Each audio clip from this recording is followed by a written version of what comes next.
I talk with companies about sales presentations all the time.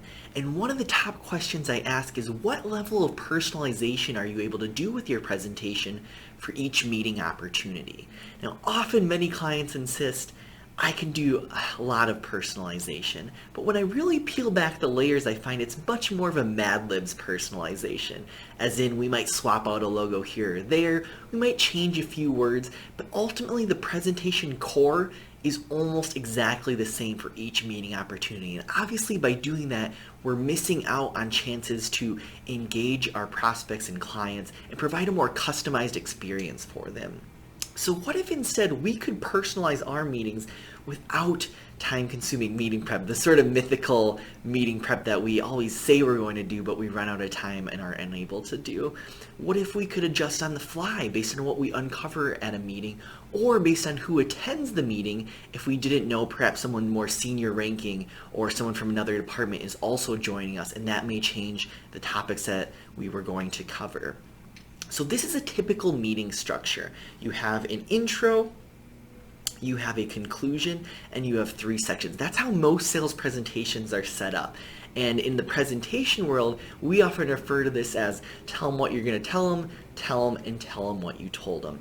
Now, sometimes this works well for keynotes, but I would not propose using this for sales presentations. And the reason why is you could theoretically go through this entire presentation script and never hear from your audience, never hear from your prospect. And so you are really running a risk of going through all this content and not finding alignment with what they care most about. So instead, I propose going with a conversational presentation style. Rather than going linear, create modules of content. A, B, and C here, where instead of just going through in a pre-scripted order, we can invite the audience to have choice as to what they care about, and they can tell us. We are inviting that feedback from them.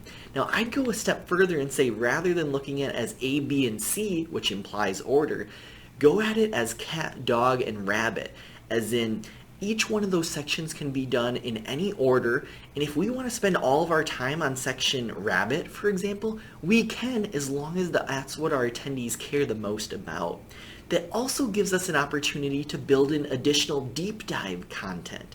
So again, if they care the most about section cat, and we've got some layer 2 and layer 3 content around that they care about, let's spend our time during our meeting there rather than just trying to get through all 3 sections, even though the audience has expressed no interest in dog or rabbit. I use this little martini glass icon there because that's the way conversation works.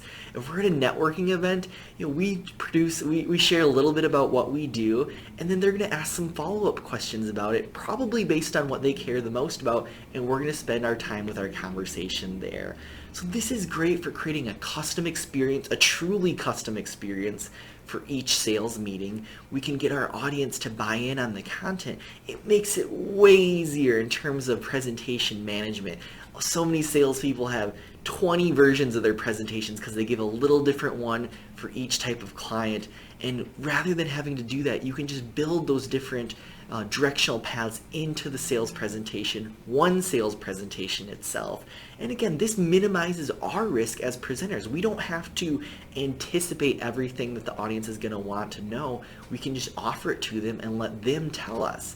So this is terrific for sales opportunities, trainings both internally and externally, all hands meetings rather than us just as a manager, dictating to our employees what we care most about. Invite them to participate the same way with onboarding. So remember, we have a terrific lineup of examples of this, of interactive sales presentations that we've created. So check that out in the link here or in the comments. And remember, avoid linear presentations for sales opportunities. Go conversational, invite feedback, and provide much more personalized experiences for your meeting attendees.